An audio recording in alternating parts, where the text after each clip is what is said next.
Hai Beb, sebelum nonton video ini, jangan lupa klik tombol subscribe, like, dan share. Stay healthy and happy. Wabah corona ini kan merupakan pandemik ya. Pandemik itu artinya dia menyebar virusnya ke seluruh dunia, Mas Didi. Oke, terus? Nah, karena virus ini penyebarannya di seluruh dunia, maka juga perlu kewaspadaan dari setiap masing-masing individu, tapi tanpa harus panik. Karena banyak orang yang sekarang itu justru malah menyikapi dengan berlebihan. Panik gitu ya? Akhirnya dia DP, maksudnya kayak ini ya, imunnya turun ya? Justru kalau orang panik, itu kita ada stres, namanya kalau dalam bahasa kedokterannya stres oksidatif. Nah, karena dari apa yang menjadi pola pikir kita yang sering terulang-ulang mengenai virus ini mematikan, virus ini berbahaya dan sebagainya, itu masuk di dalam sistem otak kita, dan akhirnya itu kalau terus-menerus akan masuk dalam alam bawah sadar kita, itu membuat menjadi stres oksidatif. Nah, stres oksidatif ini justru bisa merusak sel. Nah, kalau kita tidak melakukan perbaikan pola hidup, ya, salah satunya kita harus tenang, istirahat yang cukup, makanan yang bergizi, itu salah satunya yang dipakai untuk supaya sel-sel tubuh kita itu tidak turun malahan sistem kekebalannya, tapi justru malah stabil untuk dijaga. Oke dokter, ini ada pertanyaan ya. Iya, betul. Kan dari rumah, kita disuruh di rumah, tapi kita aktivitasnya di luar karena kita memang mencari duitnya di luar. Betul. Itu solusi yang tepat gimana untuk biar kiat-kiatnya kita tetap bisa mencari nafkah dan juga dapat sehat dokter, maksudnya tanpa kena virus itu tadi, gimana? Ya, jadi gini ya, ini stay at home ini sebenarnya kan bukan berarti kok kita nanti akan berbulan-bulan di dalam rumah, kan bukan seperti itu. Ini tujuan pemerintah sebenarnya ingin masyarakat itu agar bisa diputus rantai penularannya dengan cara yang sehat, dijaga supaya dia tidak tertular sama yang sakit, kan intinya seperti itu. Intinya gitu. Dan waktunya ini sebenarnya nggak perlu terlalu lama, asalkan kita sama-sama berkomitmen untuk melakukan kegiatan stay at home ini. Bagi orang-orang yang sudah mendapat kesempatan untuk istirahat di rumah, karena mungkin ada dari lingkungannya dia ada yang terkena atau orang dalam pengawasan namanya ODP. Nah, itu memang sebaiknya dia harus stay at home ya. Tapi kalau pasien yang PDP ya tentunya lain, itu sudah diisolasi di rumah sakit. Nah, kalau PDP itu kan pasien dalam pengawasan, seperti itu. Sedangkan gini ya, ketika saya pun di luar ya, katakanlah terpaksa keluar, itu yang saya harus siapkan apa ya dokter? Nah, karena kita juga tidak mungkin 24 jam di dalam rumah terus, kan kita juga mungkin cari bahan untuk makan, kita juga harus ketemu sama klien seperlunya, begitu ya. Kalau sedapat mungkin sih kita ketemu sama orang tidak dalam kondisi berkumpul orang banyak ya, tapi itu kalau betul, yang pertama itu ketemu dengan orang banyak, seperti itu. Poin keduanya kita kalau misalnya terpaksa ingin ketemu dengan seseorang klien, ya kita harus kasih jaga jarak, namanya social distancing, yaitu jarak minimal 1 sampai 2 meter ya, itu sudah aman untuk kita bertemu dengan orang ya, itu. Terus yang kedua, karena kita juga tidak tahu di luar itu orang itu bawa kuman apa enggak, nah kita harus menyiapkan untuk langkah-langkah preventif ya. Misalnya kalau ada masker ya kita gunakan masker itu, tapi tidak terus-menerus dipakai. Ini kadang-kadang boomingnya orang-orang ini apapun dimanapun dia harus pakai masker. Nah, padahal yang nanti akan menjadi permasalahan, masker ini jadi langka dan kosong. Akhirnya orang pada memburu maskernya. Betul ya. Padahal kan ini sebenarnya dari apa yang sudah disampaikan WHO ya. Untuk saat ini memang untuk penularan untuk corona ini melalui kontak erat antara orang ya. Jadi Persentuhan. misalnya persentuhan, atau yang kedua dengan droplet. Droplet itu cairan tubuh yang ditularkan melalui kita dari Bersin. orang yang sakit ya, bisa bersin ya, Batuk. atau batuk, dan itu langsung dikeluarkan dan kita menghirup apa yang menjadi sumber infeksi tersebut. Nah, itu sebenarnya. Jadi kita harus bijak juga, karena banyak juga yang memerlukan masker ini dibanding orang-orang yang lebih sehat. Itu yang perlu diperhatikan. Akhirnya menjadi langka dan kita itu kayak parno sendiri ya. Iya. Dok, ya? Jadi parno kita juga. Nah, ini padahal kalau parno itu malah justru menurunkan sistem imun. Karena tadi sudah saya sampaikan, itu akan timbul namanya stres oksidatif. Nah, oksidan ini kalau tidak diatasi, makin lama sistem imun kita makin turun. Nah, virus atau bakteri itu juga makin cepat bisa masuk. Nah, itu langkah-langkah itu yang perlu dipikirkan. Jadi kalau memang Anda ingin hidup yang lebih sehat, makan sayur atau buah yang mengandung vitamin antioksidan ya. Jadi buah yang mengandung vitamin C, vitamin A, vitamin E ya, atau ada vitamin dari sumber protein ya, misalnya astaxanthin ya, itu dari hewan-hewan yang berwarna merah ya, itu seperti salmon atau udang dan sebagainya. Itu astaxanthin itu bagus untuk antioksidan juga, itu salah satunya. Jadi sebenarnya sumber kebutuhan kita itu diperlukan dari situ, Mas Didi. Oh, sumber kebutuhannya malah dari cara pola kita, cari pola hidup makan yang juga, sehat, gitu terus ya. Istirahatnya yang cukup, jangan selalu WA-WAan mulai pagi sampai malam karena ngelihat ada WA yang berseliweran di mana sosmed, itu akhirnya Anda itu kurang tidur dan kurang istirahat. Nah, ini juga satu hal ya, faktor penting yang harus dihindari. Terus olahraga yang cukup. Nah, ini yang penting juga ya. Kita kalau stay at home itu disarankan olahraga bisa di dalam ruangan, tapi kita jangan lupa kita setidaknya satu hari itu minimal harus bisa berjemur ya, minimal 5-15 menit ya. Nah, itu kalau bisa untuk mendapatkan sumber vitamin D dari sinar ultraviolet ya. Sinar ultraviolet yang penting itu namanya UVB, ultraviolet B. Jadi sebenarnya kita yang dibutuhkan bukan semua sinar matahari ya. Jadi yang justru yang dibutuhkan itu ya UVB, tapi tidak untuk jangka lama, tapi jangkanya sedikit tapi efektif. Itu sedikit efektif. Iya. Jadi nggak bisa menggosongkan kulit kita. Betul. Ya. Kadang perempuan Ya. ini takut, Dok, Nah. untuk berjemur. Waduh, nanti udah perawatan. Lah itu ternyata bagus ya. Di jam berapa ya, Dokter, yang bagus? Jam yang bagus tuh kalau di waktu Indonesia bagian barat itu jam 10 sampai jam 11 ya, pagi, jam 10, sampai jam 12 jam 14.00 sampai jam 15. Jadi jam 10 sampai jam 3 sore, jam 10 pagi sampai jam 3 sore. Itu bagus ya. Tapi yang paling optimal kalau mau, karena enggak mungkin kalau terlalu siang itu orang kepanasan. Maka kita untuk waktu Indonesia bagian barat itu jam 10.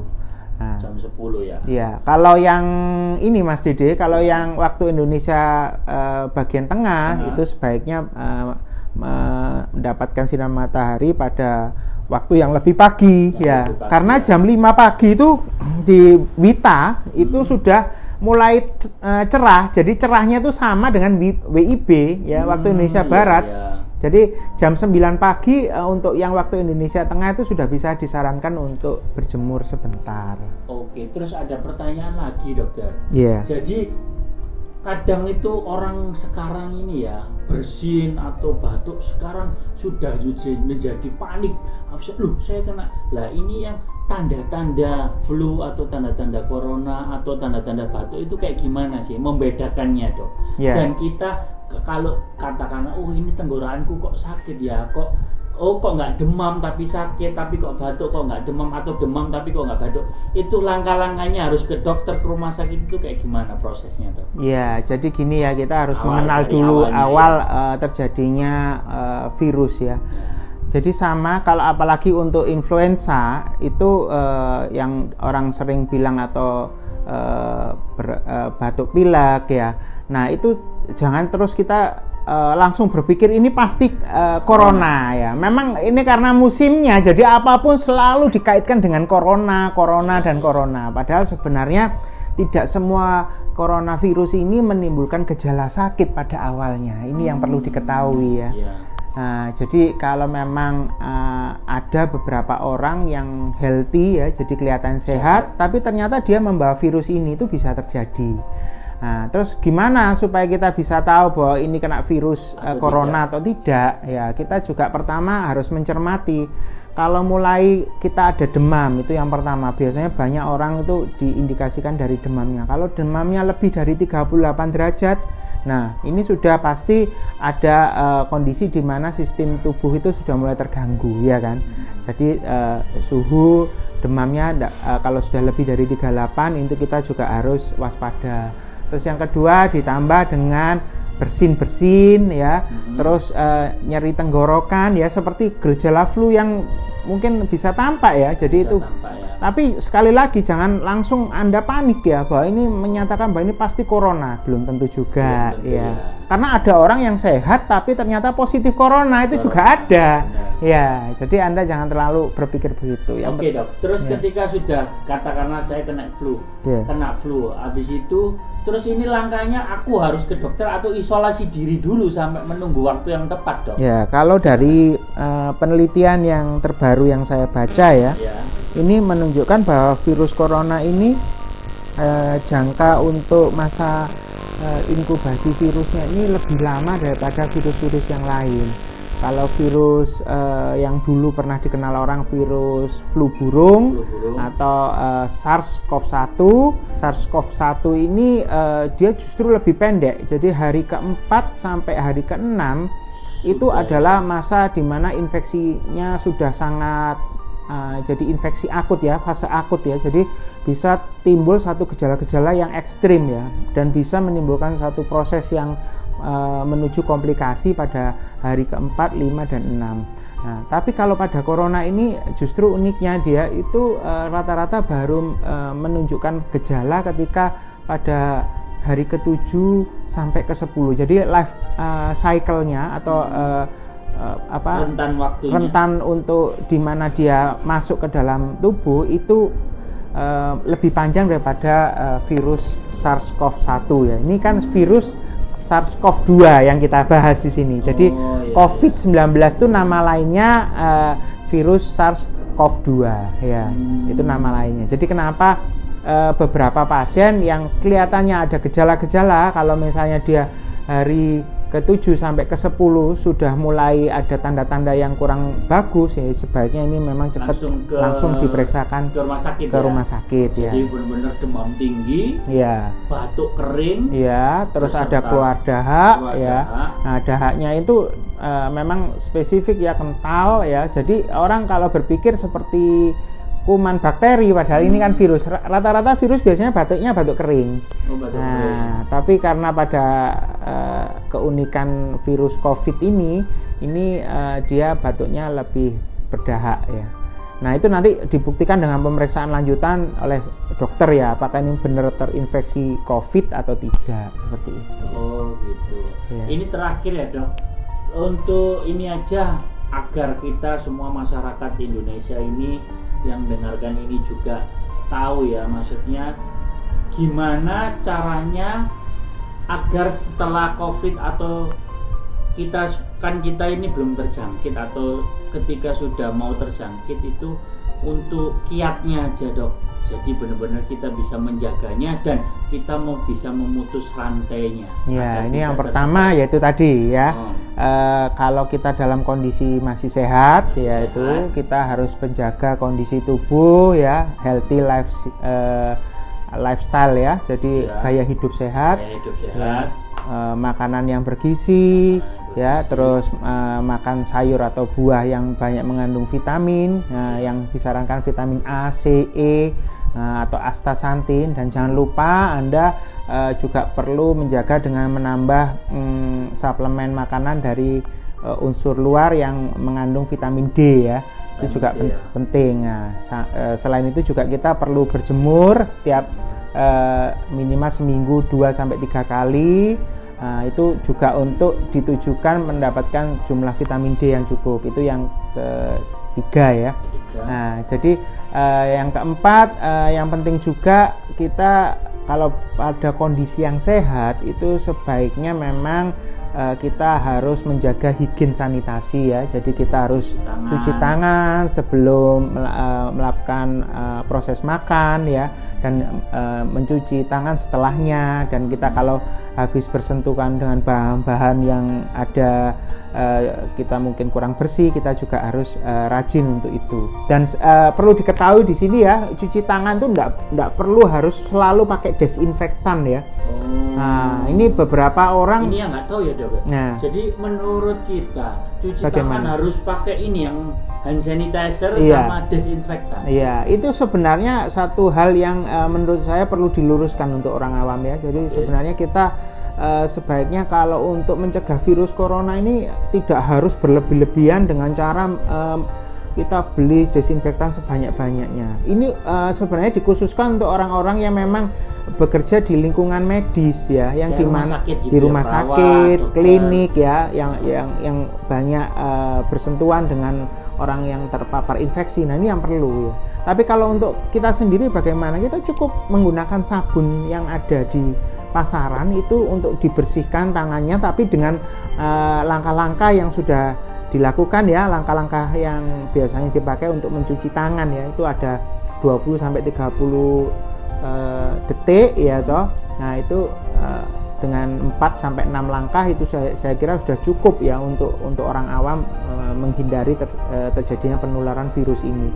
Karena sebenarnya virus ini cepat mati dengan dicuci pakai sabun ya. Virus ini jadi harus sering-sering kita pakai sabun ya, cuci karena tangan. Sabun itu kan dia mengurai lemak. Sedangkan virus ini kalau dilihat dari struktur anatominya, morfologinya, jadi bentuk daripada virus ini kalau dari elektron mikroskop itu diketahui bahwa virus ini mempunyai lapisan lemak ganda namanya lipid bilayer. Nah, lemak ini akan hancur bila dia teremulsi dengan sabun yang sudah dipaparkan ke virus ini. Jadi jangan terus terlalu takut bahwa harus pakai produk-produk yang desinfektan yang cukup tinggi ya. Malah saya pernah ada dengar yang pakai alkohol. Bukan alkohol ya, alkohol kan desinfektan ya. Ini ada cairan yang namanya strong acid ya. Jadi asam yang kuat ya, strong acid dengan pH 2,5. Ini saya juga nggak ngerti ini maksudnya mereka itu tujuannya ingin supaya higienis dan sebagainya, padahal dengan sabun saja itu sudah cukup mematikan virus ini begitu. Jadi itu yang langkah-langkah yang harus ditempuh ya. Iya. Terima kasih ya dok. Ini karena sudah mungkin awam ini, maksudnya masyarakat ini juga ingin tahu juga langkahnya gimana biar tidak panik. Yang terpenting tidak panik, tahu langkahnya dan hidup sehat ya dok ya. Iya seperti itu. Itu harapan saya. Dan kedepannya kita juga berusaha dan berdoa, itu yang penting ya. Jadi berusaha itu untuk hidup lebih baik, hidup lebih sehat, berdoa pada Tuhan supaya virus ini cepat bisa ditanggulangi dan akhirnya pandemi COVID-19 ini bisa lebih cepat berakhir begitu. Oke dok, terima kasih ya dokter. Iya, Nanti sama-sama. kita lanjut lagi di kesempatan berikutnya. Terima kasih Mas Didi.